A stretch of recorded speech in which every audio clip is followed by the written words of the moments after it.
সবাইকে স্বাগত দীপ্ত সংবাদের সাথে রয়েছে দোলা ডলারের। শুরুতেই জানাবো সংবাদ শিরোনাম। ইরানে লাখো মানুষের উপস্থিতিতে খামেনির প্রথম জানাজা, অংশ নেন 3 ছেলে, প্রেসিডেন্ট ও স্পিকার। কাল তেহরান থেকে শুরু হবে শোক মিছিল।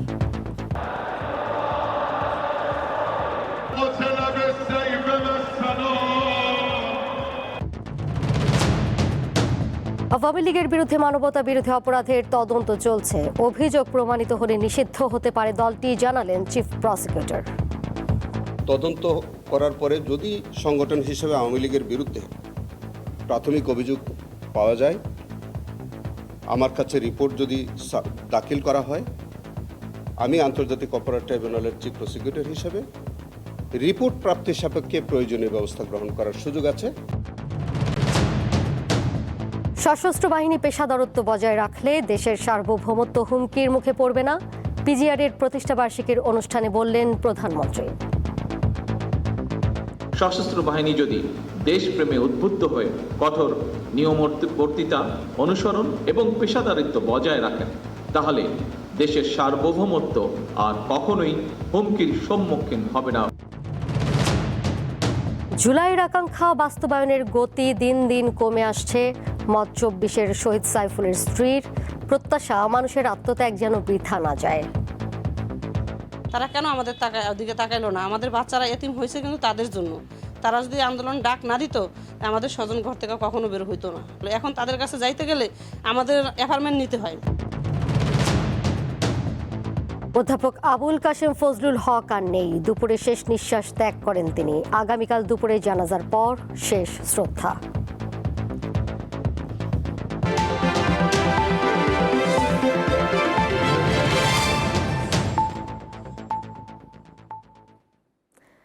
এতক্ষণ শুনছিলেন শিরোনাম, এবারে চলে যাচ্ছি পুরো খবরে। আর শুরুতেই বিআরবি কেবলস নিবেদিত ফিফা ওয়ার্ল্ড কাপ 2026।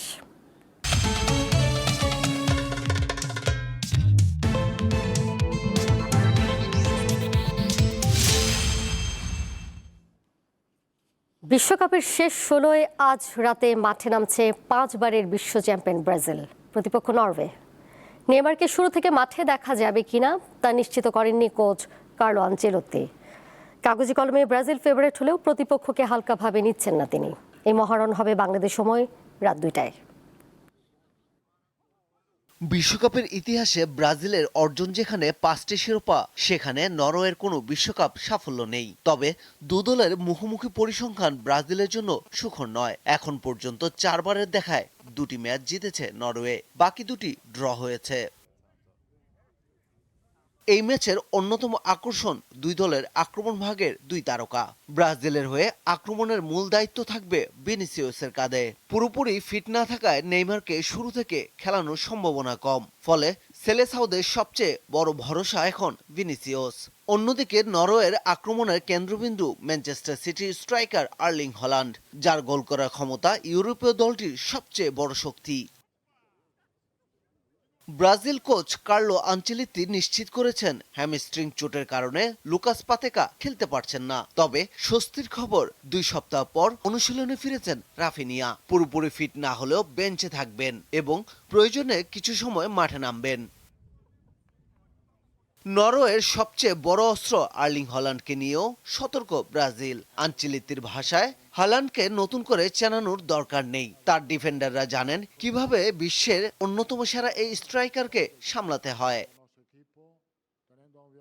অন্যদিকে নরওয়ের কোচ স্টলে সোলবাকেন মানছেন ব্রাজিলই ফেভারিট। তবে আগের মতো অপ্রতিরোধ্য নয় সেলেসাওরা।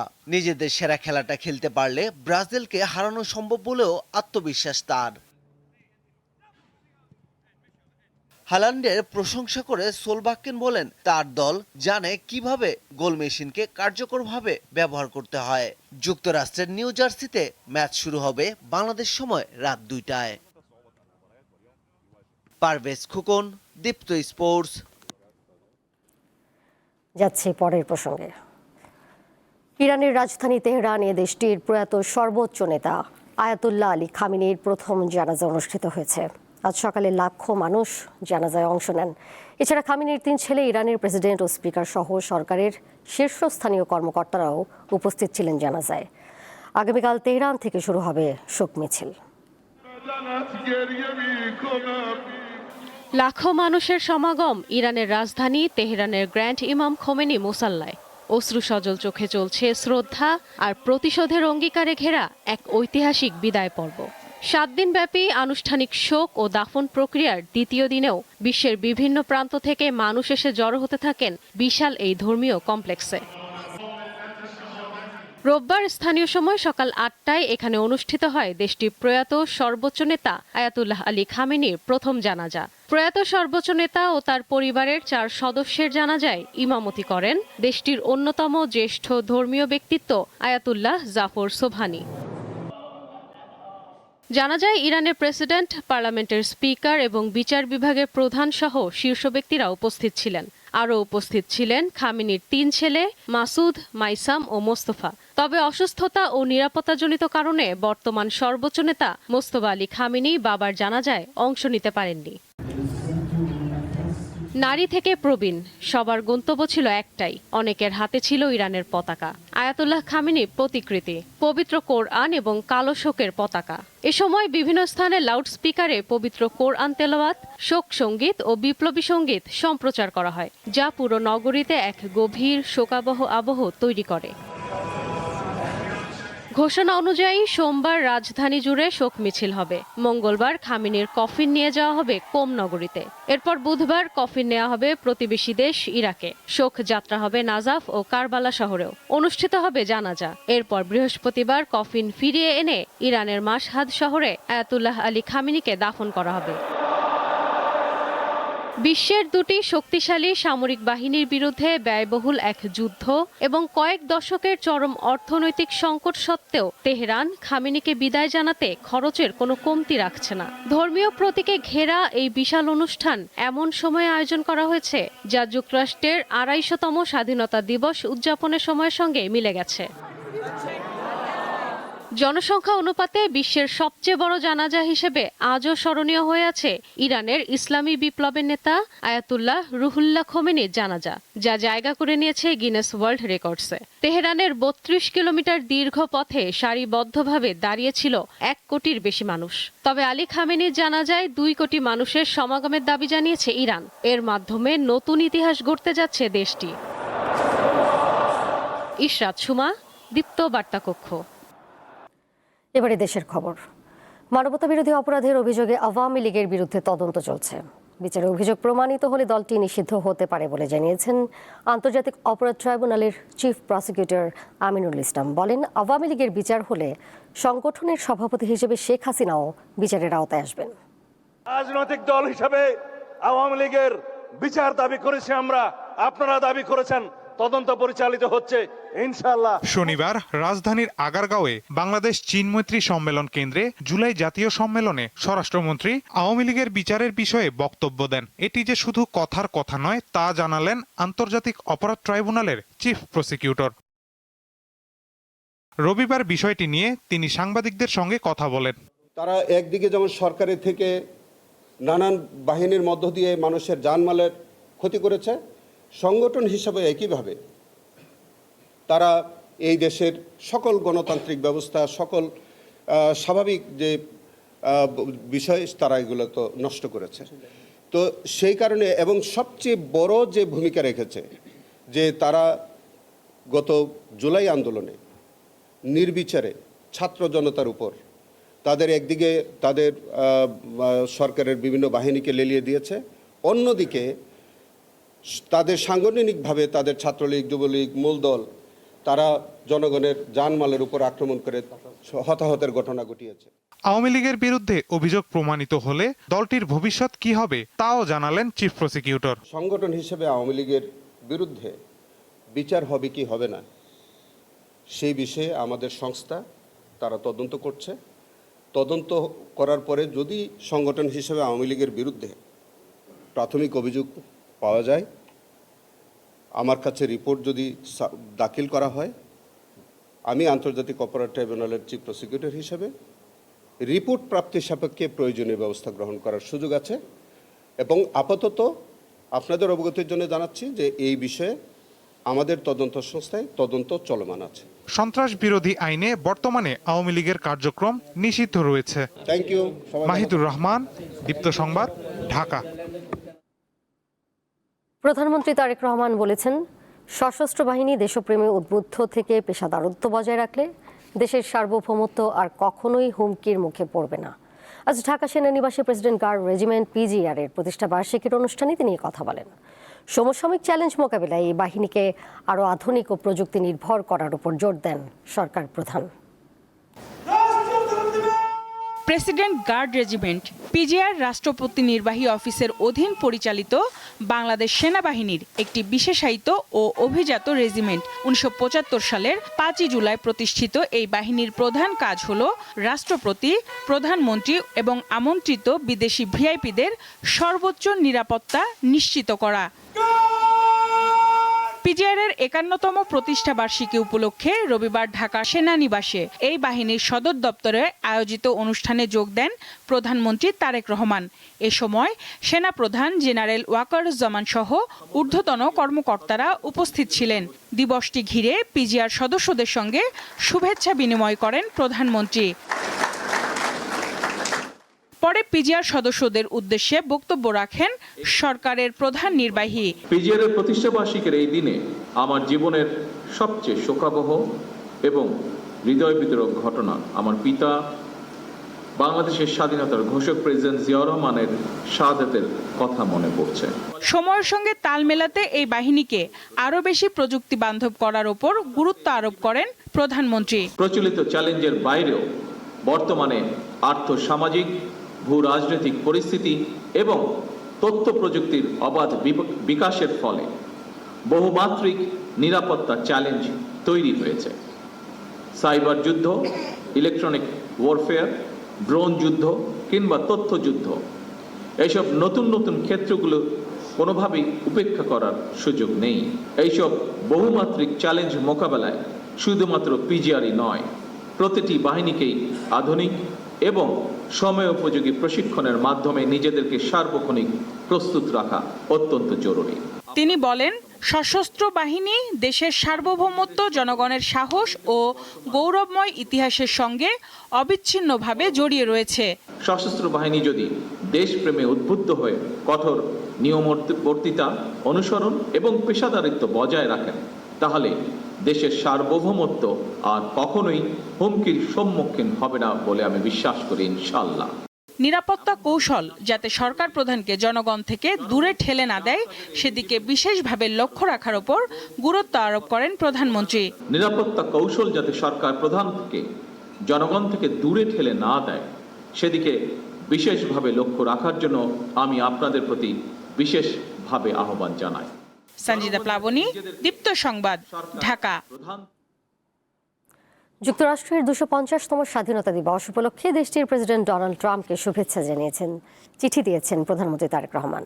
শনিবার ট্রাম্পকে পাঠানো শুভেচ্ছা বার্তায় তারেক রহমান দুই দেশের সম্পর্ক আরও জোরদারের প্রত্যাশা ব্যক্ত করেছেন। প্রধানমন্ত্রী বলেন, বাংলাদেশ সরকার দেশের জনগণ এবং তার নিজের পক্ষ থেকে যুক্তরাষ্ট্রের স্বাধীনতার 250 বছর পূর্তি উপলক্ষে প্রেসিডেন্ট ট্রাম্প ও দেশটির জনগণকে আন্তরিক অভিনন্দন জানাচ্ছেন। যুক্তরাষ্ট্রের স্বাধীনতার এই ঐতিহাসিক মাইল ফলক শুধু দেশটির জন্যই নয়, বিশ্বের মানুষের জন্য অনুপ্রেরণার উৎস বলে মন্তব্য করেন তারেক রহমান।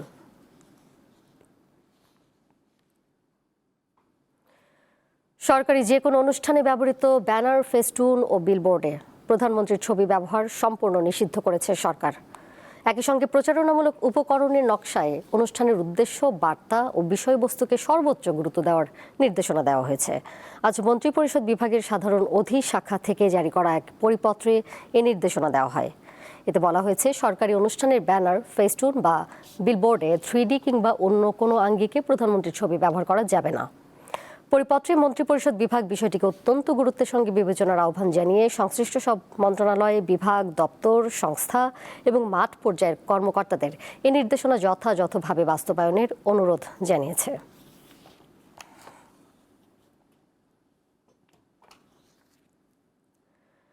জুলাই এলে তিনি অনেকটা স্তব্ধ হয়ে যান। খুঁজে বেড়ান স্বামী সাইফুল ইসলামের স্মৃতি, যিনি 24-এর আন্দোলনে রাজধানীর সায়েন্স ল্যাব এলাকায় গুলিতে প্রাণ হারিয়েছিলেন। পেশায় সাইফুল ছিলেন বাস চালক। তার স্ত্রী হাজারীবাগের বাসিন্দা তানিয়া আক্তার মনে করেন, জুলাইয়ের আকাঙ্ক্ষা বাস্তবায়নের গতি দিন দিন কমে আসছে।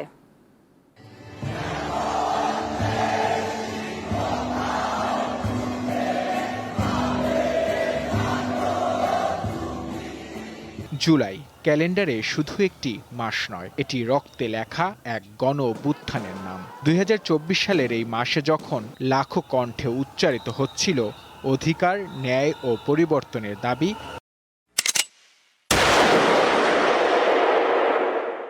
তখন শাসক গোষ্ঠীর গুলিতে রক্তাক্ত হয় রাজপথ, প্রাণ যায় কয়েকশো মানুষের। কিন্তু দমনপীড়ন থামাতে পারেনি ছাত্র জনতাকে। পতন হয় শেখ হাসিনা সরকারের।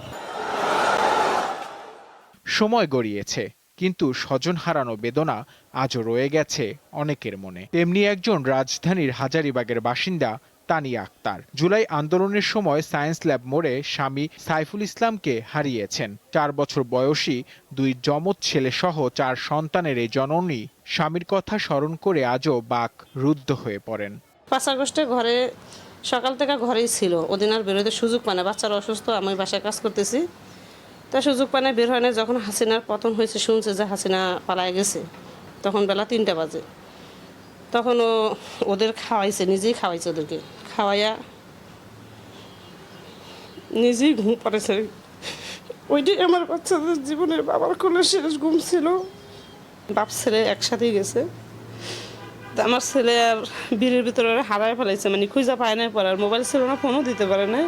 যখন বলছে রাস্তার কিনারে পড়ে আছে, তখন আমি বুঝতে পারছি আমার কেউ দেখতে দেয় না, যে ওরা তো গুলি করে পোড়াইয়া দিছে। হত্যাকাণ্ডের বিচার ও প্রতিশ্রুত সংস্কারের বিষয়ে কিছু অগ্রগতি হলেও কাঙ্ক্ষিত লক্ষ্য এখনো অনেক দূর বলে মনে করেন তিনি। আমাদের জীবনটা যা হয়েছে, আমরা চাই না কোনো দিন কোনো রাজনীতি ভাবে বা যে কোনোভাবেই হোক, যে এরকম জুলাই যেন ভাই আর কারো জীবনে কোনোদিনও না আসে। আমরা যে কি হারাইছি একমাত্র আমরাই বুঝি। আমার ছোট ছোট বাচ্চা এখনো আমার কিছুদিন পর পর যায় বলে, মা বাবার ছবি তো আমি ছবি দেখবো। ভাই আমাদের সান্ত্বনা দেওয়ার মতো কিচ্ছু নাই। আমরা বিচার মনে হয় না কোনোদিন এই রাষ্ট্রে পাবো। আমরা আমাদের দিক থেকে দেখতেছি আমরা ভালো কিছু পাইনি। বৈষম্যহীন তো দূর হয়ই না, আরো বাড়ছে। শহীদদের স্বপ্ন বাস্তবায়নের পাশাপাশি রাজনীতির জন্য আর যাতে কাউকে স্বজন হারাতে না হয় এমন গণতান্ত্রিক পরিবেশ প্রত্যাশা করেন এই জুলাই শহীদের স্ত্রী। সার্জিস আলম কর, নাহিদ কর, এই যে বড় বড় উপদেষ্টা যারা ছিল, এই আন্দোলনের যারা সম্মুখীন মেন নায়ক ছিল, 2-4 মাস না যাইতেই তারা দল গঠনে ব্যস্ত হয়ে গেছে, আমাদের দিকে তাকায় নেই। তারা কেন আমাদের দিকে তাকাইলো না? আমাদের বাচ্চারা এতিম হয়েছে কিন্তু তাদের জন্য।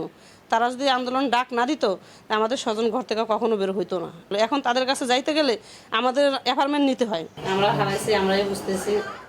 নূর আলম, দীপ্ত সংবাদ, ঢাকা। জুলাই গণ অভ্যুত্থানে আহত যোদ্ধারা দাবি করেছেন তাদের সঠিক মূল্যায়ন হচ্ছে না।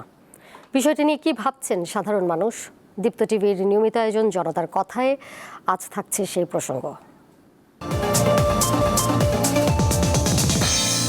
2 বছর পর আবারও হাজির গণ অভ্যুত্থানের মাস জুলাই, কিন্তু জুলাই আহত যোদ্ধারা দাবি করছেন তাদের সঠিক মূল্যায়ন হচ্ছে না। এ বিষয়ে জনগণ কি ভাবছেন?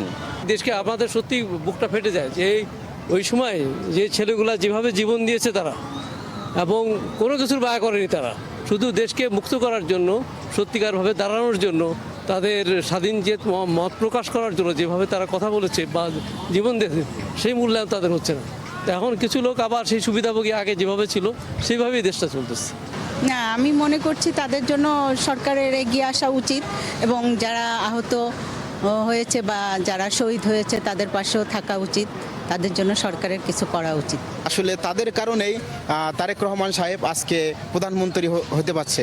ঠিক আছে, মনে করব তাদেরকে সর্বোচ্চ সুযোগ সুবিধা, তাদের ফ্যামিলি কোথায় আছে না আছে তাদেরকে খোঁজ খবর নেওয়া, তাদেরকে সহযোগিতা করা। অনেক শিশু থেকে শুরু করে বৃদ্ধ পর্যন্ত অনেক মানুষ অ্যাক্সিডেন্ট হয়েছে, আহত হয়েছে, এবং 1400-র উপরে মানুষ মারা গেছে। তাদের অবশ্যই মূল্যায়ন করা উচিত। তাদেরকে সসম্মানে ভালো জায়গায় আর কি অগরে স্থান দেওয়ার দরকার। এই বাংলাদেশটা তো মনে করেন রাজতন্ত্র হয়ে গেছিল, গণতন্ত্র কি জিনিস সেটা উঠে গেছিল গা। এরাই জুলাই যোদ্ধারাই গণতন্ত্র লিয়ে আইছে আবার। জুলাই জাতীয় সম্মেলনের প্রধানমন্ত্রী তারেক রহমান বলেছেন, জুলাই শহীদ এবং আহতদের পুনর্বাসন করা সরকারের পবিত্র দায়িত্ব। জনগণও তাই চায়। বাংলা একাডেমির সভাপতি ও ঢাকা বিশ্ববিদ্যালয়ের বাংলা বিভাগের সাবেক চেয়ারম্যান অধ্যাপক আবুল কাশেম ফজলুল হক আর নেই। বিকেলে রাজধানীর মিরপুরে তিনি শেষ নিঃশ্বাস ত্যাগ করেন। তার বয়স হয়েছিল 85 বছর। দুপুরে মিরপুরের একটি রেস্তোরাঁয় খেতে গিয়ে অসুস্থ হয়ে পড়েন আবুল কাশেম ফজলুল হক। পরে হাসপাতালে নেওয়া হলে চিকিৎসক তাকে মৃত ঘোষণা করেন। সোমবার সকাল 10:30 থেকে 11টা পর্যন্ত তার মরদেহ রাখা হবে বাংলা একাডেমিতে। এরপর সবার শ্রদ্ধা নিবেদনের জন্য বেলা 11টা থেকে 12টা পর্যন্ত কেন্দ্রীয় শহীদ মিনারে রাখা হবে আবুল কাশেম ফজলুল হকের মরদেহ। বেলা 12টা থেকে 1টা পর্যন্ত রাখা হবে অপরাজেয় বাংলার পাদদেশে। জোহরের নামাজের পর ঢাকা বিশ্ববিদ্যালয়ের কেন্দ্রীয় মসজিদে আবুল কাশেম ফজলুল হকের জানাজার পর মিরপুরের শহীদ বুদ্ধিজীবী কবরস্থানে তাকে দাফন করা হবে। আবুল কাশেম ফজলুল হক শুধু একজন অধ্যাপকই ছিলেন না, ছিলেন মুক্তবুদ্ধির এক সাহসী কণ্ঠস্বর। বাংলা সাহিত্য, ইতিহাস, সমাজ, রাষ্ট্রচিন্তা ও সংস্কৃতি নিয়ে তার বিশ্লেষণ ছিল গভীর, যুক্তিনির্ভর ও সময়োপযোগী। তিনি বিশ্বাস করতেন জ্ঞানচর্চার মূল শক্তি হলো স্বাধীন চিন্তা এবং সত্যের প্রতি অবিচল থাকা।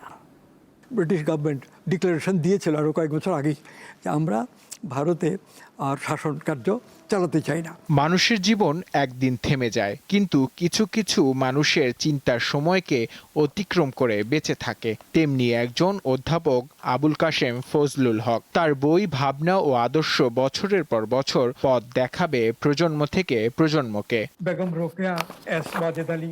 জন্ম 1940 সালের 30 সেপ্টেম্বর কিশোরগঞ্জের পাকুন্দিয়া উপজেলার পাকুন্দিয়া গ্রামে। জীবনের 4 দশক অধ্যাপনা করেছেন ঢাকা বিশ্ববিদ্যালয়ের বাংলা বিভাগে। সর্বস্তরে বাংলা ভাষার ব্যবহার নিশ্চিত করতে তিনি গুরুত্বপূর্ণ ভূমিকা রেখেছেন। আমরা শুনেছি শেরেবাংলা ফজলুল হকের বক্তৃতায় সুন্দরম ও লোকায়ত নামে দুটি সাময়িক পত্রের সম্পাদনা ছাড়াও 21শে ফেব্রুয়ারি আন্দোলন, রাজনীতি দর্শন, সাহিত্য চিন্তা, সংস্কৃতির সহজ কথা এর মতো 20টিরও বেশি বই প্রকাশিত হয়েছে গুণী এই অধ্যাপকের। 1981 সালে তিনি বাংলা একাডেমি পুরস্কার পান। বিগত অন্তর্বর্তী সরকারের সময়ে 2024 সালের অক্টোবরে আবুল কাশেম ফজলুল হককে বাংলা একাডেমির সভাপতির দায়িত্ব দেওয়া হয়। কিভাবে ইংরেজরা ক্ষমতা হস্তান্তর করবে। বাংলা সাহিত্য, সমাজ, ইতিহাস, রাষ্ট্রচিন্তা ও সংস্কৃতি নিয়ে তার অসংখ্য প্রবন্ধ, গবেষণা ও বিশ্লেষণ দেশের বুদ্ধিবৃত্তিক অঙ্গনকে সমৃদ্ধ করেছে। রবীন্দ্রনাথ, নজরুল, বঙ্কিমচন্দ্র কিংবা সমকালীন সমাজ, সব ক্ষেত্রেই তার লেখনী ছিল গভীর, নির্মোহ ও প্রজ্ঞায় উজ্জ্বল। সময়ের সঙ্গে আপোষ না করা এই চিন্তকের কলম কখনো অন্যায়ের কাছে মাথা নত করেনি। একমাত্র শেরে বাংলাকেই মান্য করতেন। তিনি বিশ্বাস করতেন একটি জাতির অগ্রগতি নির্ভর করে মুক্ত চিন্তা, মানবিকতা ও জ্ঞান চর্চার ওপর। আর সেই বিশ্বাসই আজীবন ধারণ করেছেন এই গুণীজন। আমাদের কোনো আপত্তি নাই, আমাদের পক্ষেও তিনি কাজ করবেন। নূর আলম, দীপ্ত সংবাদ, ঢাকা। দর্শক, চলুন এক নজরে এবারে দেখে নিই দেশে বিদেশে ঘটে যাওয়া কয়েকটি আলোচিত ঘটনা। জাহাঙ্গীরনগর বিশ্ববিদ্যালয়ের ইতিহাস বিভাগের নবীন শিক্ষার্থীদের র্যাগিংয়ের ঘটনায় একই বিভাগের দ্বিতীয় বর্ষের 12 শিক্ষার্থীকে সাময়িক বহিষ্কার করেছে বিশ্ববিদ্যালয় প্রশাসন। গত 3রা জুলাই রাত 2টা পর্যন্ত নবীন শিক্ষার্থীদের বিশ্ববিদ্যালয়ের স্কুল অ্যান্ড কলেজ মাঠে নিয়ে গিয়ে র্যাগিং করা হয়। ছাগলকাণ্ডে আলোচিত এনবিআরের সাবেক কর্মকর্তা মতিউর রহমানের বিরুদ্ধে জ্ঞাত আয় বহির্ভূত সম্পদ অর্জনের মামলার অভিযোগ গঠনের শুনানি শেষ হয়েছে। এই বিষয়ে আদেশ হওয়ার জন্য 21শে জুলাই দিন ধার্য করেছে আদালত। বরিশালে অগ্রণী হাউজিং লিমিটেডের ব্যবস্থাপনা পরিচালক আব্দুল আজিজ হাওলাদারের সংবেদনশীল অঙ্গ চেপে ধরে চেক ও স্ট্যাম্পে স্বাক্ষর নেওয়ার অভিযোগে মুস্তাফিজুর রহমান লিটুকে গ্রেফতার করেছে পুলিশ। রোববার বেলা 2টার দিকে তাকে গ্রেফতার করা হয়। 3 পিস পরে নেচে ভাইরাল হওয়া টাঙ্গাইলের মির্জাপুর উপজেলার গোড়াই ইউনিয়নের 1 নং ওয়ার্ড বিএনপির সভাপতি খন্দকার আমিনুল ইসলাম মিন্টুকে দল থেকে স্থায়ীভাবে বহিষ্কার করা হয়েছে। দলীয় শৃঙ্খলা ভঙ্গ ও বিভিন্ন অনৈতিক কর্মকাণ্ডে জড়িত থাকার অভিযোগে এই সিদ্ধান্ত নেওয়া হয়েছে। 4 মাসের বেশি সময় বন্ধ থাকার পর বিমান বাংলাদেশ এয়ারলাইন্সের সিলেট ম্যানচেস্টার সরাসরি ফ্লাইট আবার চালু হয়েছে। রোববার দুপুরে ম্যানচেস্টার থেকে সিলেটে একটি ফ্লাইট আসে। হজ ফ্লাইট নির্বিঘ্ন পরিচালনার স্বার্থে গত 1 মার্চ থেকে সাময়িকভাবে সিলেট ম্যানচেস্টার রুটের ফ্লাইট বন্ধ রাখা হয়েছিল। আয়কর নথি নিরীক্ষা থেকে অব্যাহতির লোভ দেখিয়ে অর্থ দাবি করছে প্রতারক চক্র। এ নিয়ে সতর্ক করেছে জাতীয় রাজস্ব বোর্ড এনবিআর। সংস্থাটি বলছে ব্যক্তিগত মুঠোফোন নম্বর বা অননুমোদিত মাধ্যমে যোগাযোগ করেন না এনবিআর এর কোনো কর্মকর্তা বা কর্মচারী। ফাইল নির্বাচিত হলে লিখিত নোটিশের মাধ্যমেই করদাতাকে জানানো হয়। 3 সন্তানকে পাশে নিয়ে বিয়ে করলেন বলিউড তারকা আমির খান। দীর্ঘদিনের প্রেমিকা গৌরী স্প্র্যাটের সঙ্গে বিবাহ বন্ধনে আবদ্ধ হয়েছেন তিনি। রোববার দুপুরে মুম্বাইয়ের বান্দ্রায় আমিরের বাড়িতেই আয়োজন করা হয় ঘরোয়া এই বিয়ের অনুষ্ঠান। এটি আমির খানের 3য় বিয়ে। বিগত সরকারের সময় আশ্রয়ন প্রকল্পের মাধ্যমে নাটোর জেলার 7টি উপজেলায় প্রায় 6,000 ঘর বরাদ্দ দেওয়া হয়, যার অনেকগুলোই ব্যবহার হচ্ছে না। স্থানীয়দের অভিযোগ, ভূমিহীন নয় এমন লোকও ঘর পেয়েছে, তারা এসব ঘরে থাকছেন না। আমি এখন আছি নাটোর সদর উপজেলার বাকশর এলাকায়। বিগত সরকারের একটি আলোচিত প্রকল্প ছিল এই আশ্রয়ন প্রকল্প। সারা দেশের ন্যায় নাটোর জেলার 7টি উপজেলাতেও এই বরাদ্দ দেওয়া হয়েছে। মোট 5,619টি ঘর। অনেকগুলো ঘর অব্যবহৃত অবস্থায় পড়ে রয়েছে। এখানকার স্থানীয়দের সঙ্গে কথা বলে যেটি জানতে পারলাম, সাধারণত নাগরিক সুবিধার অভাবে তারা এবং কর্মক্ষেত্রের অভাবে তারা এই স্থান থেকে চলে গেছে। এখানে বাড়ি লিছে কিন্তু কাম এই জায়গা নাই, তারা ঢাকা থাকে। এজন্য গরিব মানুষ সবাই ঢাকা কামের উদ্দেশ্য থেকে যায়। বাড়িটাও করছে মনে করেন যে নিচু, আমরা বৃষ্টি বাদল হলে রানতে পারি না ওই জায়গাটা, একবারে নিচা। এখনো মোটামুটি 20টার মতন ঘর, কোনো লোকজনই নাই এবং তারা থাকেও না লেওয়ার্থিনী। এই যে যতদিন হলে ঘর হয়েছে এতদিন হলে কোনো তাদের বসবাস নাই। অনেকে তাদের আত্মীয় স্বজনকে রেখেছে, অনেকেই শুধুমাত্র তালাবদ্ধ করে দীর্ঘদিন পরিত্যক্ত অবস্থায় রেখেছে। অনেকে বলছেন দীর্ঘদিন থেকে এটি রক্ষণাবেক্ষণ করা হয় না, অনেকেই আসেন না তদারকি করতে। এক চাচাতো বোন আছে, তার নামে এই বাড়িটা দেওয়া আছে। তার নাটোর একটা বাড়ি আছে, সে ওইখানে থাকে, আমি এখানে থাকি। এই ঘর যাদের পাওয়ার দরকার তারা পায়নি।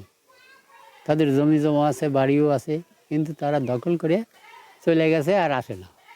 শুরু থেকে দেখতেছি এখন পর্যন্ত কোনো ঘরের লোক নাই। প্রকৃত যারা ভূমিহীন, নাটোর সদর উপজেলার বাকশর এই এলাকা সহ সকল এলাকার আশ্রয়ন প্রকল্পের ঘরগুলো যাতে সঠিক ভূমিহীনরা পায় এবং তাদের যেন নাগরিক সুযোগ সুবিধাগুলো অব্যাহত থাকে, সেই দাবি জানিয়েছেন স্থানীয়রা। শাহেদুল আলম, দীপ্ত টিভি, নাটোর। এর সাথে শেষ করব দীপ্ত সংবাদ। যাবার আগে শিরোনামগুলো জানিয়ে দিব আরও একবার। ইরানে লাখো মানুষের উপস্থিতিতে খামেনির প্রথম জানাজা, অংশ নেন 3 ছেলে, প্রেসিডেন্ট ও স্পিকার। কাল তেহরান থেকে শুরু হবে শোক মিছিল।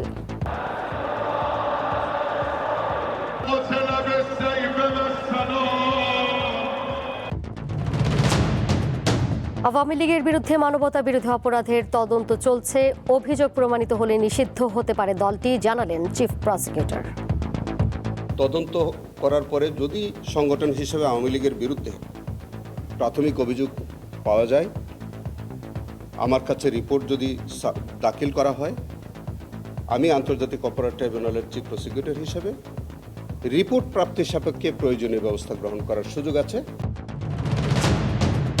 সশস্ত্র বাহিনী পেশাদারত্ব বজায় রাখলে দেশের সার্বভৌমত্ব হুমকির মুখে পড়বে না, পিজিআর এর প্রতিষ্ঠাবার্ষিকীর অনুষ্ঠানে বললেন প্রধানমন্ত্রী। সশস্ত্র বাহিনী যদি দেশপ্রেমে উদ্বুদ্ধ হয়ে কঠোর নিয়মবর্তিতা অনুসরণ এবং পেশাদারিত্ব বজায় রাখেন, তাহলে দেশের সার্বভৌমত্ব আর কখনোই হুমকির সম্মুখীন হবে না। জুলাইয়ের আকাঙ্ক্ষা বাস্তবায়নের গতি দিন দিন কমে আসছে। মত 24-এর শহীদ সাইফুলের স্ত্রীর প্রত্যাশা, মানুষের আত্মত্যাগ যেন বৃথা না যায়। তারা কেন আমাদের দিকে তাকাইলো না? আমাদের বাচ্চারা এতিম হয়েছে কিন্তু তাদের জন্য। তারা যদি আন্দোলন ডাক না দিত, আমাদের স্বজন ঘর থেকে কখনো বের হইতো না। এখন তাদের কাছে যাইতে গেলে আমাদের অ্যাপার্টমেন্ট নিতে হয়। অধ্যাপক আবুল কাশেম ফজলুল হক আর নেই, দুপুরে শেষ নিঃশ্বাস ত্যাগ করেন তিনি। আগামীকাল দুপুরে জানাজার পর শেষ শ্রদ্ধা।